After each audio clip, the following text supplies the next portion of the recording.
first vertex ని తీసుకుంటాం 1 నుంచి 1 ఎక్కడికి వెళ్తలేదు కాబట్టి దాని వాల్యూ ఎంత 1 నుంచి 2 కి ఎంత వాల్యూ 1 నుంచి 3 కి అలాగే 2 నుంచి 1 కి ఎంత 2 నుంచి 2 కి ఎక్కడికైనా వెళ్తుందా 2 నుంచి 3 కి 3 నుంచి 1 కి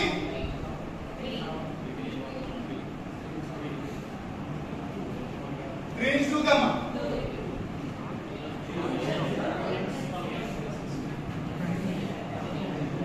3 కి 0 మనకి అక్కడ ఏ వాల్యూ లేదు కాబట్టి ఇన్ఫినిటీ వేసుకున్నాం అర్థమైందా మరి చెప్పండి సరే 2 to 3 ఉంది తప్ప మనకి 3 to 2 లేదు కదా సో లేకపోతే ఏం చేసుకుంటాం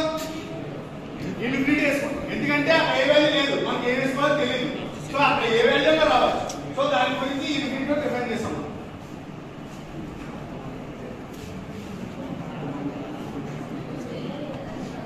హెచ్ఎస్ఎల్ మ్యాట్రిక్స్ ప్రూవ్ అవ్వాలంటే మనకు ఫార్ములా ఉండాలి ఇక్కడ దాకా అందరికీ అర్థమైంది కదా హెచ్ఎస్ఎల్ మ్యాట్రిక్స్ ఎలా తీసుకోవాలి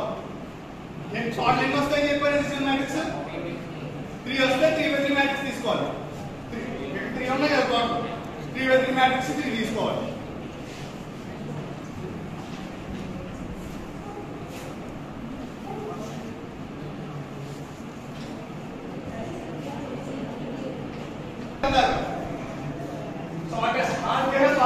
క్యాలిక్యులేట్ చేయాలి సో ఇక్కడ నుంచి ఏ టు బి దీన్ని ఐ అనుకోండి దీన్ని ఏ అనుకోండి దీనికి ఏ అనుకోండి సో ఇక్కడ నుంచి ఇక్కడ డిస్టెన్స్ కి మనం తెలుసు ఫర్ ఎగ్జాంపుల్ నేను 10 సెంటీమీటర్స్ ఇస్తున్నాను అదే అవ్వాలని గ్యారంటీ లేదు కదా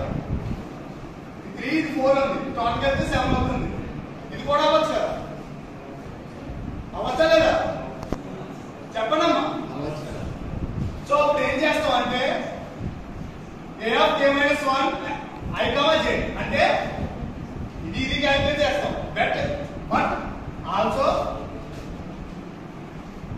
a to c క్యాలిక్యులేట్ చేస్తాం అండ్ c to b కూడా క్యాలిక్యులేట్ చేస్తాం